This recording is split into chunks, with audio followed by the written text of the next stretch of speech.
नमस्कार, जोहार। मैं याचना जायसवाल। आप देख रहे हैं न्यूज़ झारखंड। समय हो चुका है झारखंड की खबरों को जानने का, उनसे अपडेट होने का। तो चलिए जानते हैं झारखंड की सुबह से लेकर शाम तक की तमाम बड़ी खबरों को।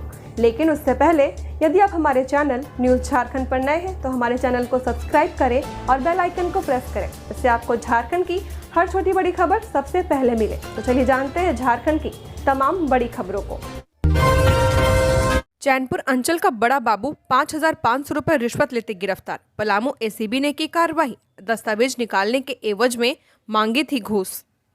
पलामू में भ्रष्टाचार के खिलाफ एक बड़ी कार्रवाई करते हुए एसीबी ने गुरुवार को चैनपुर अंचल कार्यालय के बड़ा बाबू विनोद कुमार को रिश्वत लेते रंगे हाथों गिरफ्तार किया है।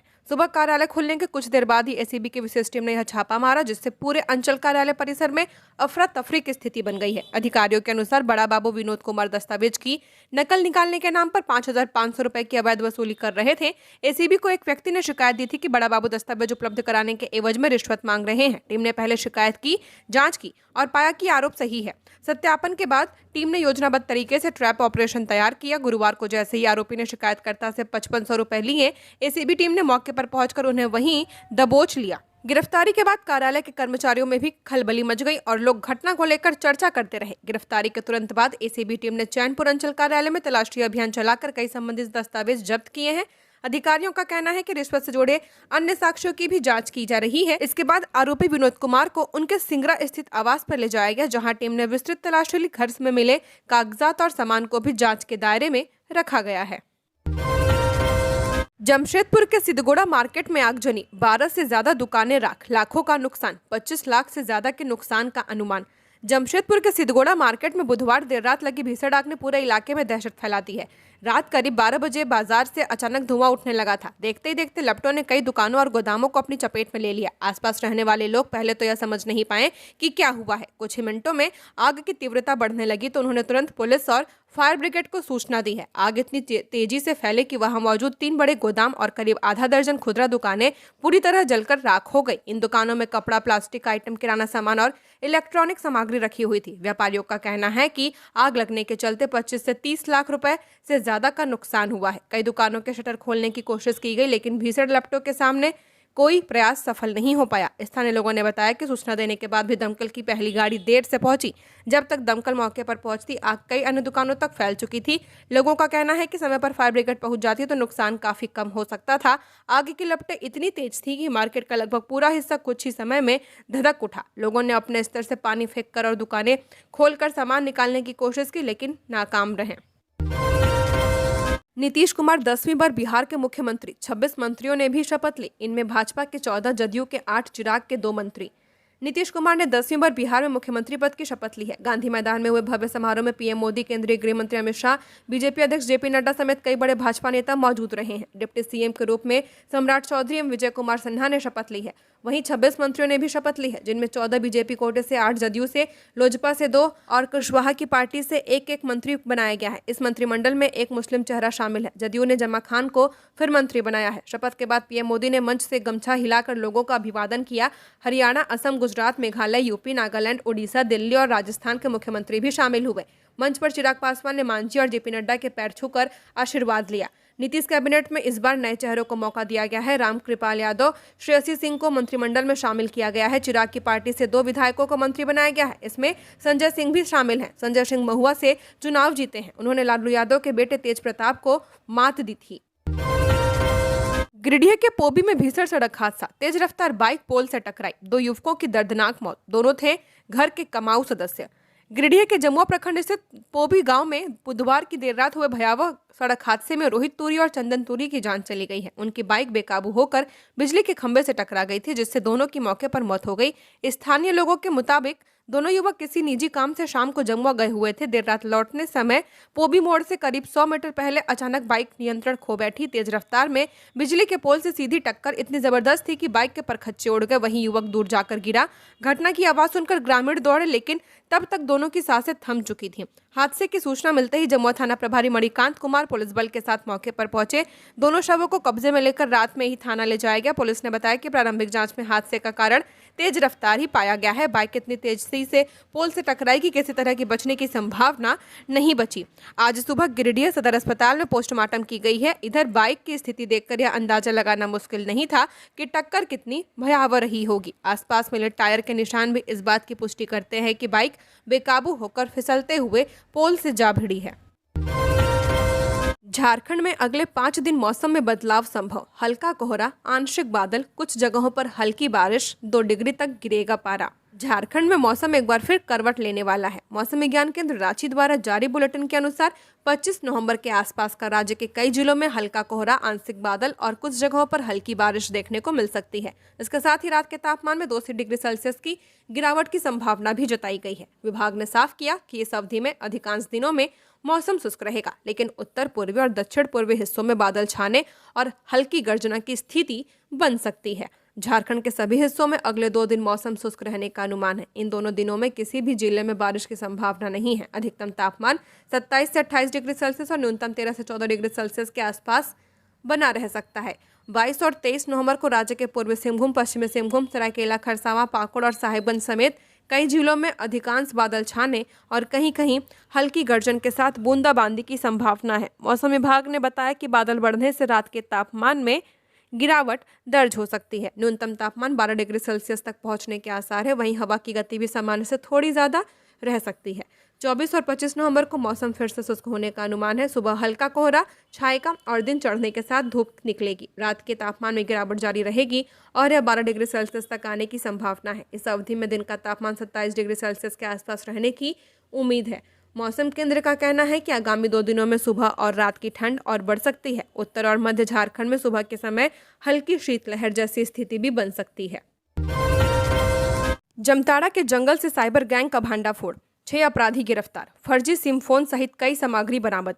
जमताड़ा पुलिस अधीक्षक ने गुप्त सूचना के आधार पर नारायणपुर थाना क्षेत्र में एक बड़ी कार्रवाई को अंजाम दिया है। पुलिस ने दुलाढिया के जंगल झाड़ में छापेमारी कर साइबर अपराधियों के एक बड़े और सक्रिय गिरोह का पर्दाफाश किया है। पुलिस निरीक्षक बिहारी मरांडी के नेतृत्व में विशेष पुलिस टीम ने मौके पर ही 6 साइबर अपराधियों को गिरफ्तार कर लिया है। ये अपराधी जंगल में बैठकर झारखंड, बिहार, पश्चिम बंगाल और उड़ीसा तक लगातार ऑनलाइन ठगी की वारदातों को अंजाम दे रहे थे। पुलिस ने गिरफ्तार अपराधियों के पास से भारी मात्रा में इलेक्ट्रॉनिक उपकरण बरामद किए हैं। बरामद सामग्री में 13 मोबाइल फोन, 18 सिम कार्ड, एक एटीएम कार्ड, एक आधार कार्ड और एक बाइक शामिल है।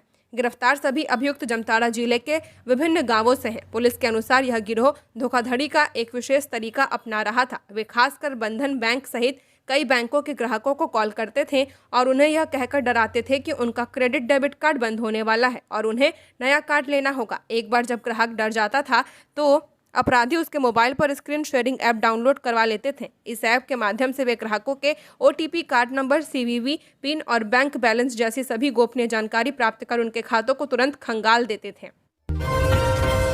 झारखंड में नगर निकाय चुनाव का रास्ता साफ, पिछड़ा वर्ग जनगणना के लिए नए आंकड़े जारी। झारखंड में नगर निकाय चुनाव का रास्ता साफ, पिछड़ा वर्ग जनगणना के नए आंकड़े जारी। नगर विकास विभाग ने सुप्रीम कोर्ट के निर्देश पर बुधवार को पिछड़ा वर्ग जनगणना के ताजा आंकड़े सार्वजनिक कर दिए हैं। जारी आंकड़ों के मुताबिक राज्य में BC1 और BC2 वर्ग की कुल आबादी 4,35,961 है और इनमें BC1 की संख्या 2,84,534 और BC2 की आबादी 1,51,427 दर्ज की गई है। इन आंकड़ों के जारी होने के बाद अब नगर निकाय चुनाव और वार्डों के आरक्षण प्रक्रिया का रास्ता पूरी तरह साफ हो चुका है। जारी अधिसूचना को जल्द ही राज्य चुनाव आयोग को भेजा जाएगा, जिसके बाद आयोग परिसीमन के अनुसार वार्डों के आरक्षण निर्धारण का कार्य शुरू करेगा। इस बार नगर निकाय चुनाव 2017 के परिसीमन के आधार पर ही कराए जाएंगे, यानी निकाय क्षेत्रों में वार्डों का पुनर्गठन नहीं होगा। राज्य कैबिनेट पहले ही नगर निकायों में ट्रिपल टेस्ट रिपोर्ट को स्वीकृति दे चुका है। अब जारी आंकड़े OBC आरक्षण तय करने का आधार बनेंगे। नगर निगम, नगर परिषद और नगर पंचायतों में मेयर एवं अध्यक्ष पदों के आरक्षण सहित सभी वार्डों का आरक्षण संबंधित क्षेत्र की आबादी के अनुपात में तय किया जाएगा। OBC के लिए ट्रिपल टेस्ट मानकों के तहत डेटा संग्रह की प्रक्रिया पूरी कर ली गई है। यह डेटा राज्य के 48 शहरी स्थानीय निकायों के लिए जुटाया गया था। DSP MU के कॉमर्स डिपार्टमेंट में फीस वृद्धि को लेकर छात्रों का हंगामा, तालाबंदी व पुतला दहन किया। डॉक्टर श्यामा प्रसाद मुखर्जी विश्वविद्यालय के कॉमर्स डिपार्टमेंट में फीस वृद्धि को लेकर छात्रों में आक्रोश लगातार बढ़ता जा रहा है। इसको लेकर अंडर ग्रेजुएट और पोस्ट ग्रेजुएट दोनों स्तरों के छात्रों ने आज कॉलेज प्रशासन के खिलाफ जोरदार धरना प्रदर्शन किया है। इस दौरान उन्होंने मार्च निकाला, कॉलेज भवन के मुख्य द्वार पर तालाबंदी की और कुलपति व कुलसचिव का पुतला दहन भी किया। छात्रों का कहना है कि वे पिछले कई महीनों से बढ़ी हुई फीस को कम करने और विभाग में बेहतर सुविधाएं उपलब्ध कराने की मांग कर रहे हैं, लेकिन प्रशासन न तो फीस कम कर रही है और न ही सुविधाओं में सुधार हो रहा है। इसको लेकर नाराज सैकड़ों छात्रों ने कॉलेज की नई इमारत से प्रशासनिक भवन तक मार्च निकाला है। मार्च के बाद छात्रों ने पुराने भवन के मुख्य द्वार पर तालाबंदी की और कुलपति अंजनी कुमार मिश्रा व कुलसचिव धनंजय वासुदेव द्विवेदी के खिलाफ नारेबाजी की।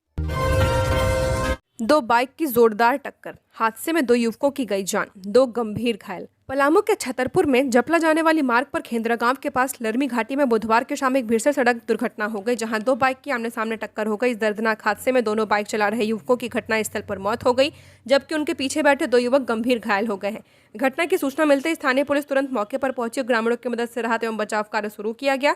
पुलिस ने तत्काल सभी घायलों को अनुमंडलीय अस्पताल पहुंचाया, जहां चिकित्सकों ने जांच के बाद दोनों बाइक चालकों को मृत घोषित कर दिया है। मृतकों की पहचान हुसैनाबाद थाना के देवरी निवासी बसंत चौधरी और चैनपुर थाना के गुहा निवासी रमेश पानसी के रूप में की गई है। वहां गंभीर रूप से घायल दोनों युवकों को प्राथमिक उपचार देने के बाद उनकी नाजुक हालत को देखते हुए बेहतर इलाज के लिए मेदिनीनगर रेफर कर दिया गया है। घायलों में से एक की पहचान देवरी निवासी मनोज चौधरी के रूप में की गई है, जबकि दूसरे घायल युवक की पहचान पुलिस अभी तक नहीं कर पाई है। झारखंड में भी दरवाजे पर दस्तक देने लगी बीएलओ, प्रदेश में जल्द होगा एसआईआर कराने का ऐलान। बिहार के बाद देश के 12 राज्यों में भारत निर्वाचन आयोग एसआईआर करा रहा है। हालांकि 12 राज्यों में झारखंड शामिल नहीं है। इसके बावजूद झारखंड में बीएलओ घर घर जाकर मतदाताओं की मैपिंग और दस्तावेज का सत्यापन कर रहे हैं। यह संकेत है कि जल्द ही झारखंड में भी एसआईआर होगा। झारखंड के बोकारो के बिरमो अंचल में बूथ लेवल अधिकारी घर घर जाकर मतदाताओं की मैपिंग और दस्तावेज सत्यापन कर रहे हैं। यह काम एसआईआर की तैयारी का हिस्सा है, जिसे फरवरी 2026 में चलाए जाने की संभावना है। बीएलओ मतदाताओं को यह जानकारी दे रहे हैं कि यदि उनके माता पिता का नाम 2003 की बूथ या विधानसभा मतदाता सूची में नहीं था तो दादा दादी का नाम होना अनिवार्य माना जाएगा। बिरमो अंचल कार्यालय ने स्पष्ट किया कि फिलहाल किसी का नाम मतदाता सूची से हटाने का आदेश नहीं दिया गया है। यदि किसी मतदाता के पास आवश्यक दस्तावेज नहीं हो तो पहले उन्हें पुनः नोटिस भेजा जाएगा। इसके बाद भी अगर दस्तावेज जमा नहीं होते हैं तो चुनाव आयोग इसी आधार पर अंतिम निर्णय लेगा। रांची सदर अस्पताल में मरीज की मौत पर हंगामा, ऑन्कोलॉजी वार्ड में तोड़फोड़। सदर अस्पताल में गुरुवार को इलाज के दौरान चुटिया निवासी 53 वर्षीय उमेश साहू की मौत हो गई। इसके बाद स्वजनों ने तीसरे तल्ले स्थित ऑन्कोलॉजी वार्ड में जमकर हंगामा किया और तोड़फोड़ की है। परिजनों का आरोप है कि सुबह मरीज को गैस और उल्टी रोकने का इंजेक्शन दिया गया था, जिसके तुरंत बाद उनकी स्थिति बिगड़ी और मौत हो गई। वहीं अस्पताल प्रबंधन ने इस आरोप को सिरे से खारिज कर दिया है। अधिकारियों के अनुसार उमेश साहू कैंसर से पीड़ित थे और बेहद गंभीर स्थिति में बुधवार सुबह करीब 11 बजे उन्हें अस्पताल में भर्ती कराया गया था।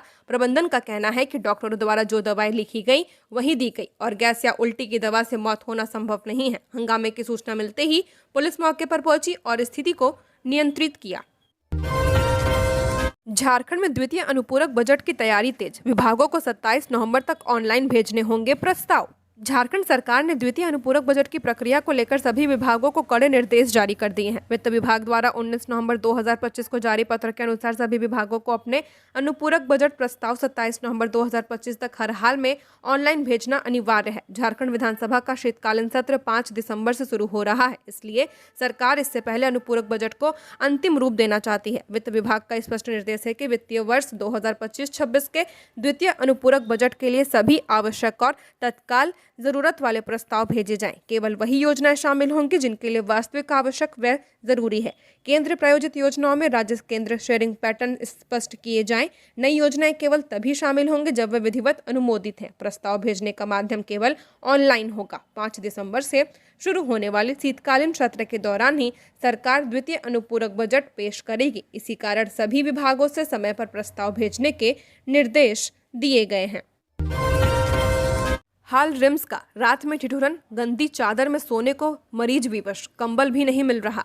राज्य में सबसे बड़े अस्पताल रिम्स की हालत सुधरने का नाम नहीं ले रही है। ठंड में मरीजों को गंदी चादर और बिना कंबल के सोना पड़ रहा है। अगर घर से कंबल न लाए तो मरीज ठंड में सोने को विवश होंगे। पूर्व स्वास्थ्य मंत्री बन्ना गुप्ता ने करीब 2 साल पहले रिम्स का निरीक्षण किया था। उस समय उन्होंने वहां की व्यवस्था देख निर्देश दिया था कि अब हर दिन मरीजों को धुली हुई कई रंगों की चादर मिलेगी, मगर अंततः यह घोषणा ही रह गई। आज तक इस निर्देश का अनुपालन नहीं किया गया, जिसका नतीजा हुआ कि मरीज गंदी एवं फटी पुरानी चादर में सोने को विवश हैं, जो खुद ही बीमारियों को आमंत्रण दे रहे हैं। इतना ही नहीं, ठंड अब बढ़ चुकी है। इसके बावजूद मरीजों को कंबल नहीं दिया जा रहा। अधिकांश लोग घर से लाए गए कंबल का इस्तेमाल कर ठंड से बच रहे हैं। पलामू पुलिस की बड़ी कामयाबी, डाल्टनगंज रेलवे स्टेशन के पास से 6.5 किलो अफीम के साथ तस्कर गिरफ्तार। पलामू पुलिस ने डाल्टनगंज रेलवे स्टेशन के पास 6.5 किलो से ज्यादा अफीम के साथ एक तस्कर को गिरफ्तार किया है। गिरफ्तार आरोपी की पहचान अभिषेक कुमार के रूप में की गई है।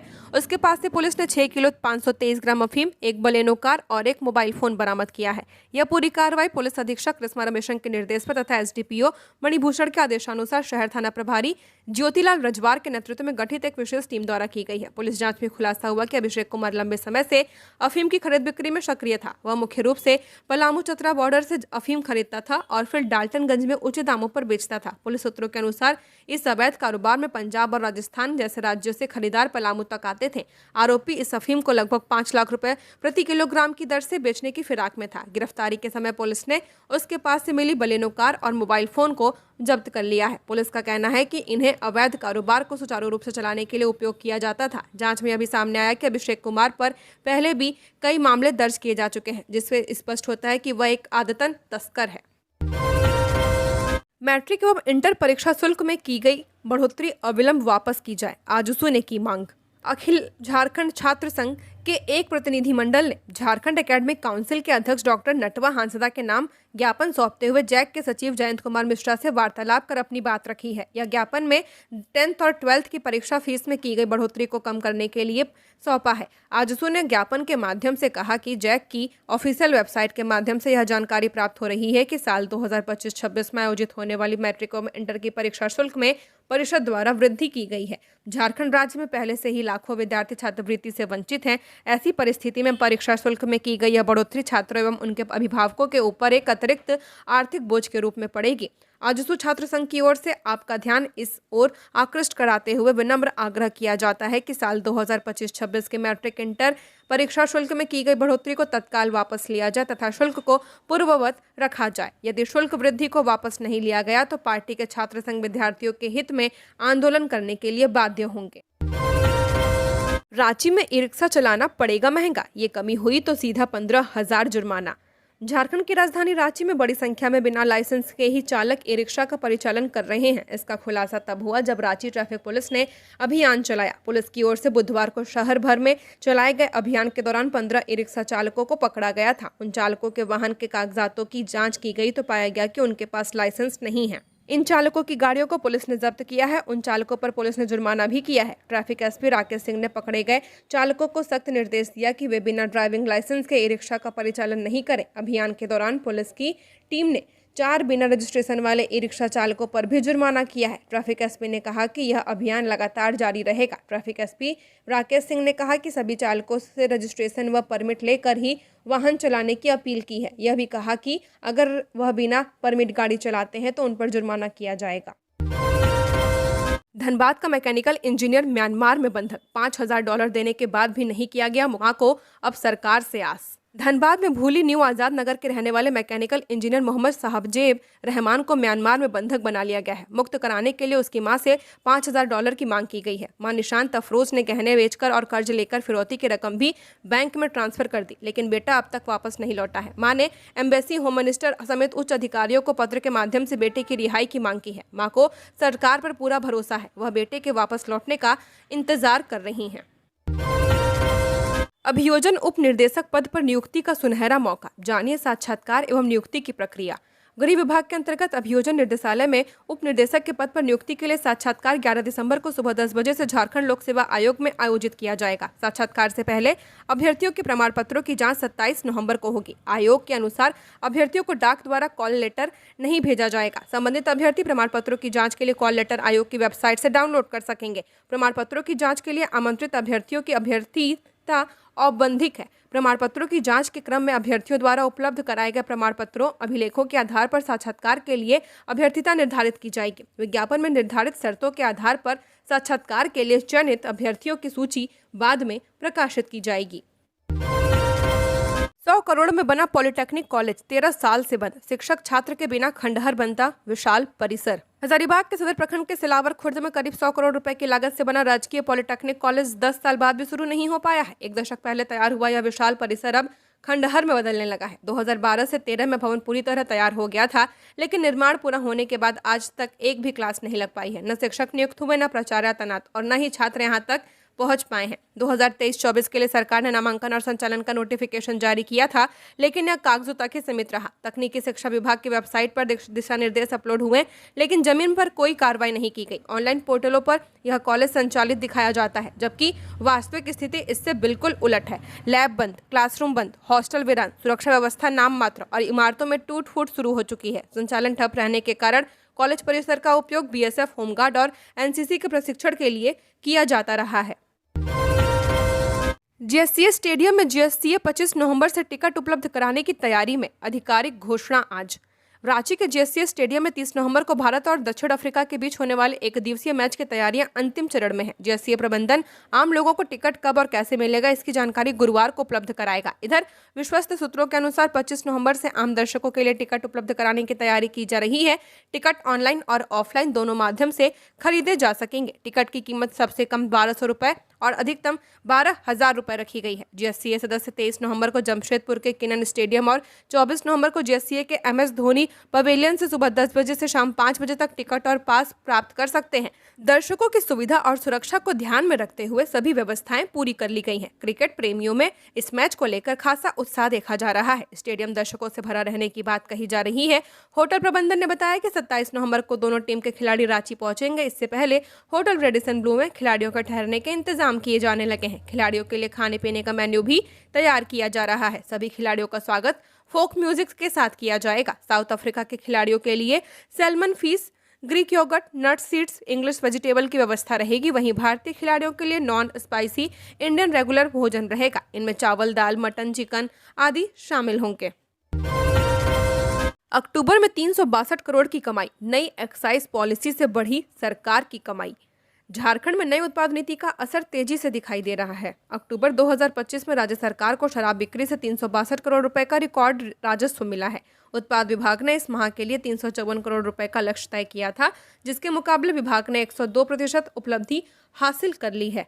यह राजस्व पिछले साल अक्टूबर की तुलना में 155 करोड़ रुपए ज्यादा है। पिछले वर्ष इस अवधि में विभाग को 207 करोड़ की प्राप्ति हुई थी। नई नीति सितंबर से लागू की गई है, जिसके तहत राज्य में खुदरा शराब बिक्री निजी दुकानदारों को सौंपी गई है। इन दुकानों को शराब उपलब्ध कराने की जिम्मेदारी Jharkhand state beverage corporation limited निभा रहा है। वर्तमान में राज्य में 1343 खुदरा शराब की दुकानें संचालित हो रही हैं, जबकि पहले इनकी संख्या 1453 थी। यानी अब दुकानों की संख्या 110 कम है, लेकिन इसके बावजूद सरकार की आमदनी में वृद्धि दर्ज की गई है।